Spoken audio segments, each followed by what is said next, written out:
दोस्तों आज हम लोग पढ़ते हैं पोषक तत्व। तो पोषक तत्व किसे कहा जाता है, कितने प्रकार के होते हैं, आज पूरा हम लोग डिटेल से इसके बारे में समझेंगे।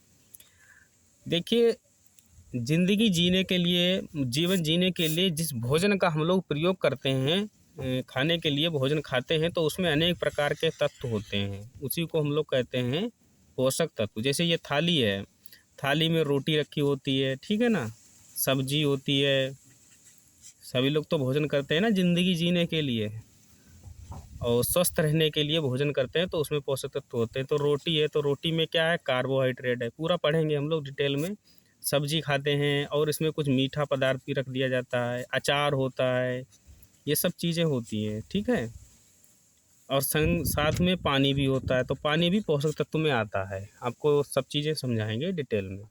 तो देखिए, भोजन के साथ साथ इतनी चीज़ें ली जाती हैं, तो इसमें जो पदार्थ होते हैं जो शरीर के लिए लाभदायक होते हैं और शरीर को रोगों से रक्षा करते हैं, तो उन्हीं को कहते हैं पोषक तत्व। समझ में आ गई बात पूरी। अर्थात वे तत्व होते हैं जो स्वस्थ रखने के लिए हमें जिनकी आवश्यकता होती है, जिसको हम भोजन के रूप में ग्रहण करते हैं। तो इसमें क्या क्या होता है, देखिए, ऊर्जा प्रदान करने वाले जो होते हैं ना, जिससे हमें ताकत मिलती है। अर्थात यहाँ पर हम लोग लिखेंगे ऊर्जा प्रदान करने वाले तत्व, तो जिनसे हमें ऊर्जा मिलती है, तो वो होता है कार्बोहाइड्रेट। पूरा पढ़ेंगे, डिटेल में पढ़ेंगे क्या होता है कार्बोहाइड्रेट, पूरा पढ़ेंगे। पहले ये थोड़ा समझ लेते हैं कि किससे क्या क्या मिलता है, समझे।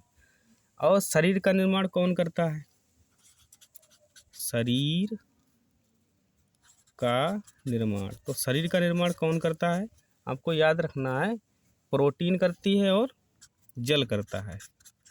प्रोटीन भी बताएंगे कहाँ से प्राप्त होता है, जल तो आप लोग जानते ही हैं। लगभग हमारा शरीर 70% जल से ही बना हुआ है, ठीक है। उसके बाद रोगों से रक्षा कौन करता है, विटामिन और खनिज लवण। रोगों से रक्षा, तो रोगों से रक्षा कौन करेगा, विटामिन करेगा और खनिज लवण, ये सब रोगों से रक्षा करते हैं। तो मेन चीज़ तो आपने लिख ली, ऊर्जा प्रदान करने वाले पोषक तत्व कौन है, कार्बोहाइड्रेट है। शरीर का निर्माण कौन करता है, प्रोटीन करता है, जल करता है। और रोगों से रक्षा कौन करता है, विटामिन करता है, खनिज लवण। अरे विटामिन, मैंने आपको एक वीडियो में पढ़ा रखा है, 2 वीडियो बना रखे हैं, पार्ट 1 पार्ट 2, उसमें सारा विटामिन हमने पढ़ाया है जो रोगों से रक्षा करता है। इन्हीं की कमी से बहुत से रोग हो जाते हैं। खनिज लवण जैसे कैल्शियम है, कैल्शियम होता है ना, कैल्शियम है, आयरन है, ये सब क्या है, खनिज लवण है, ठीक है। जल तो जानते हैं। प्रोटीन मांस से प्राप्त होती है, मछली से प्राप्त होती है, दालों से प्राप्त होती है, वो तो प्रोटीन हो गई, ठीक है। कार्बोहाइड्रेट अब पूरा डिटेल में पढ़ेंगे हम लोग। अब समझते हैं पोषक पदार्थ के प्रकार। देखिए, पोषक पदार्थ के प्रकार, तो जो पोषक पदार्थ होते हैं वो मेनली होते हैं, मतलब मुख्य रूप से होते हैं 6 प्रकार के। कितने प्रकार के भाई, 6 प्रकार के होते हैं। तो पहला होता है इसमें कार्बोहाइड्रेट, कार्बोहाइड्रेट, समझ गए। और कार्बोहाइड्रेट जो होता है ये भोजन से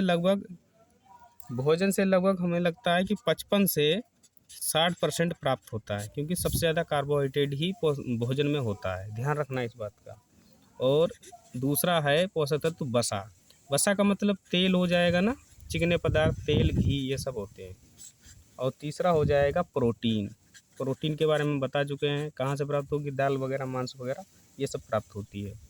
उसके बाद आता है, प्रोटीन हो जाएगा, और आपने सुना होगा विटामिन, ये तो हम डिटेल में पढ़ा ही चुके हैं, वीडियो में देख लेना जा करके। रोगों से रक्षा वगैरह करते हैं विटामिन। और फिर हो जाएगा खनिज लवण, खनिज लवण, ठीक है ना, खनिज लवण। और लास्ट में आ जाएगा जल। जल 70% से हमारा शरीर में जल होता है 70%, ये ध्यान रखना है। तो इसमें पहला है, हम लोग पढ़ते हैं कार्बोहाइड्रेट।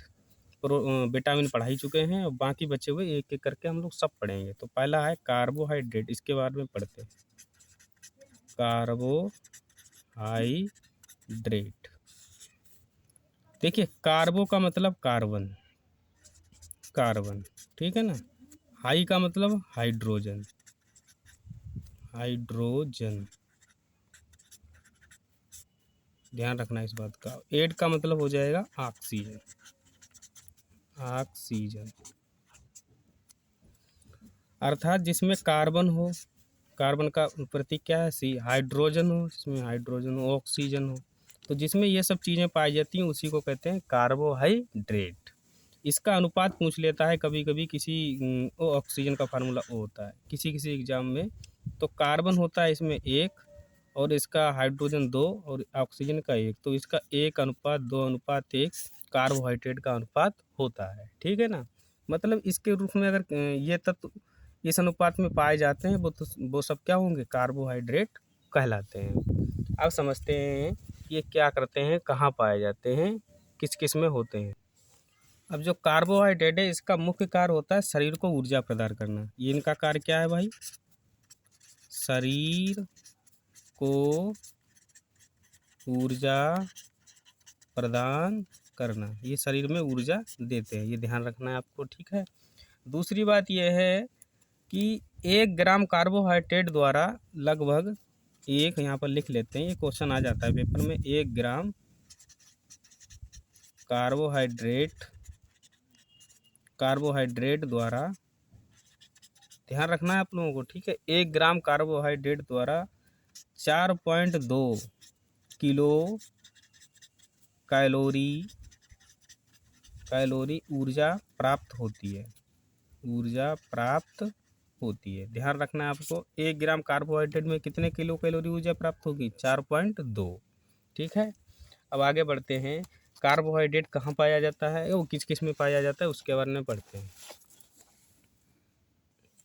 तो कार्बोहाइड्रेट के स्रोत हो जाएंगे, कार्बोहाइड्रेट के स्रोत हो जाएंगे सभी अनाज, ठीक है ना, जितने भी अनाज होते हैं उनमें होता है।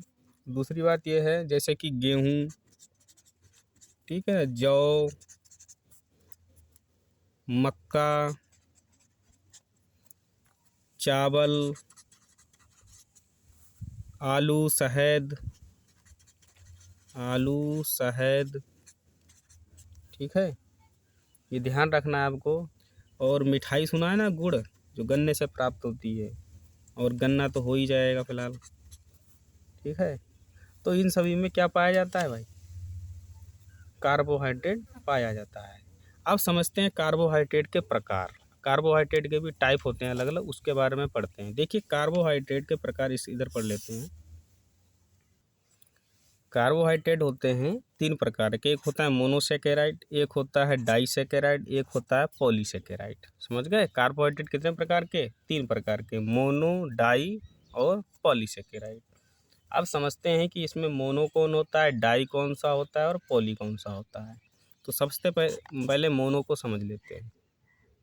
तो देखिए मोनो का मतलब होता है एक, तो समझिएगा मोनो का मतलब एक है, तो ये एक ही प्रकार के अणु से बना होता है, एक ही प्रकार के अणु से बना होगा ना, यहाँ पर लिख लेते हैं, एक ही प्रकार के अणु से बना होता है, एक ही प्रकार के अणु से बना होता है, उसे क्या कहते हैं, मोनोसेकेराइड कहते हैं। तो इसमें हो जाएगा जैसे में हो जाएगा, आपने पढ़ा होगा ग्लूकोज, ग्लूकोज हो जाएगा, फ्रक्टोज, फ्रक्टोज हो जाएगा, और एक होता है गैलेक्टोज,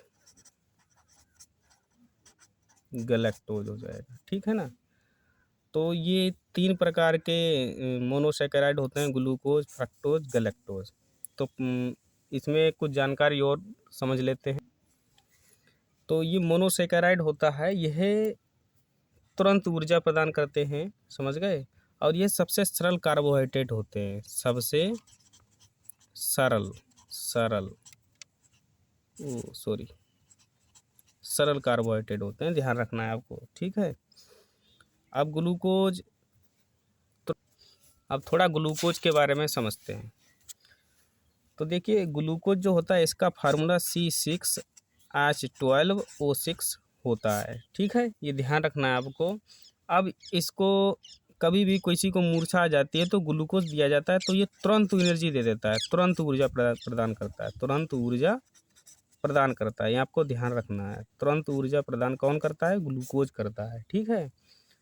और उसके बाद है फ्रक्टोज के बारे में, तो ये एक प्रकार की प्राकृतिक शर्करा है, प्राकृतिक, ये ध्यान रखना है आपको, ये प्राकृतिक होता है, ठीक है। जैसे फलों में पाया जाता है, फ्रक्टोज फलों में पाया जाता है, शहद में पाया जाता है ना, तो फल को किसने बनाया ना? प्रकृति द्वारा बना हुआ है ना, तो फल जो होता है मीठा किसके कारण होता है? फ्रक्टोज के कारण होता है, ध्यान रखना है, समझ गए।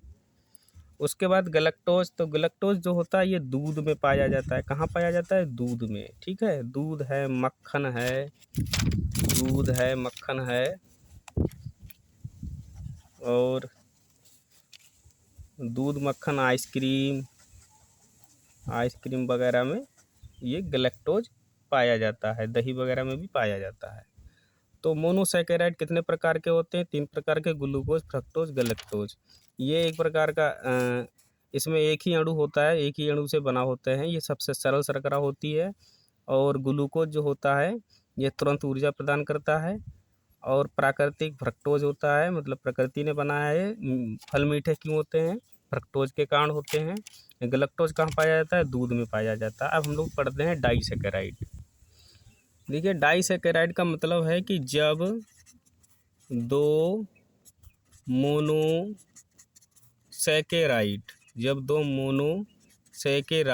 अणु जुड़ते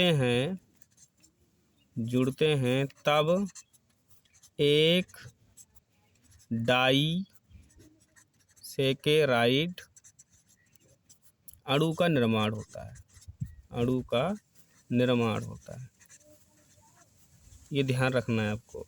मतलब यह है कि जब दो मोनोसैकेराइड, मतलब दो ग्लूकोज जुड़ेंगे, या फ्रक्टोज ग्लूकोज जुड़ेगा, या ग्लूकोज गलैक्टोज जुड़ेगा, तब किसका निर्माण होगा? डाइसैकेराइड का निर्माण होता है, ये ध्यान रखना है आपको, ठीक है। समझते हैं, देखिए अगर हम ग्लूकोज और प्लस में फ्रक्टोज को जोड़ दें, ग्लूकोज का फार्मूला सेम होता है, ग्लूकोज का और फ्रक्टोज का फार्मूला सेम होता है, ध्यान रखना है आपको। हाँ, थोड़ा अगर डीपली पढ़ेंगे तो ग्लूकोज में होता है एल्डिहाइड ग्रुप और फ्रक्टोज में होता है कीटो ग्रुप, ये ध्यान रखना है आपको। तो ग्लूकोज फ्रक्टोज को जोड़ देंगे, दोनों अणु जुड़ेंगे तो क्या बनेगा? सुक्रोज बनेगा। क्या बनेगा भाई? सुक्रोज बनेगा। सुक्रोज कहाँ पाया जाता है? गन्ने में पाया जाता है, गन्ने में, ठीक है ना। गन्ने में, गन्ने की गुड़ होती है उसमें पाया जाता है। तो सुक्रोज क्या हो जाएगा? डाइसैकेराइड हो जाएगा। और फ्रक्टोज ग्लूकोज क्या है? एक मोनोसैकेराइड है। जब दो मोनोसैकेराइड जुड़ेंगे तो किसका निर्माण होगा? डाइसैकेराइड अर्थात सुक्रोज का निर्माण होता है। उसके बाद अगर हम ग्लूकोज को जोड़ दें तो किसका निर्माण होता है? ग्लूकोज प्लस फिर से ग्लूकोज, इनको जोड़ दें तो किसका निर्माण होगा भाई? तो निर्माण होगा माल्टोज का, माल्टोज का, ठीक है ना। अब माल्टोज कहाँ पाया जाता है? जौ में पाया जाता है, और मक्का में पाया जाता है, गेहूं में पाया जाता है, गेहूं, ठीक है ना। दिखाई तो दे रहा होगा आप लोगों को।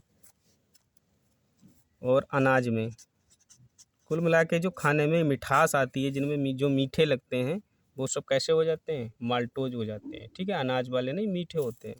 उसके बाद अगर हम ग्लूकोज जोड़ दें, ग्लूकोज प्लस गलैक्टोज जोड़ दें तो किसका निर्माण होगा? तो निर्माण हो जाएगा लैक्टोज का, ठीक है ना। और लैक्टोज कहाँ पाई जाती है? लैक्टोज वाली जो शर्करा होती है वो पाई जाती है दूध में, ठीक है, ये ध्यान रखना है, ये दूध में पाया जाता है।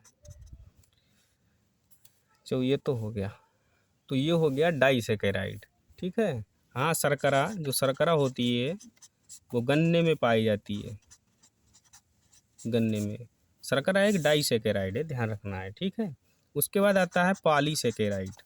मोनोसैकेराइड हो गया, डाइसैकेराइड हो गया, पढ़ते हैं पॉलीसैकेराइड। देखिए पॉलीसैकेराइड होता है एक प्रकार का जटिल कार्बोहाइड्रेट होता है। कैसा कार्बोहाइड्रेट? जटिल कार्बोहाइड्रेट, जटिल कार्बोहाइड्रेट, ये ध्यान रखना है आपको, ये जटिल कार्बोहाइड्रेट है, ठीक है।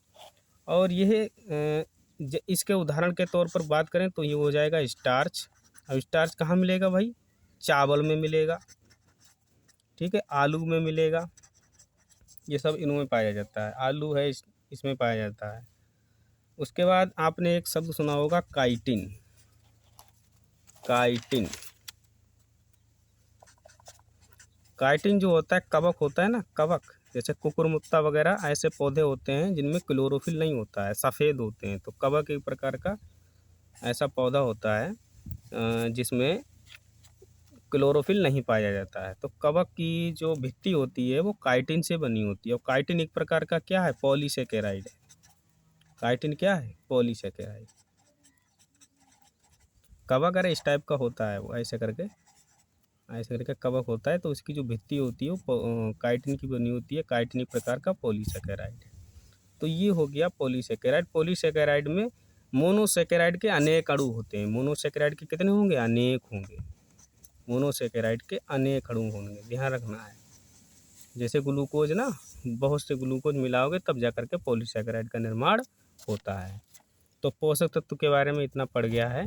अब आगे हम लोग नेक्स्ट वीडियो में पढ़ेंगे पोषक तत्व 6 प्रकार के। तो कार्बोहाइड्रेट हो गया, विटामिन हम पढ़ा चुके हैं, अगले वीडियो में पढ़ेंगे वसा के बारे में, ठीक है। तब तक के लिए जय हिंद, जय भारत।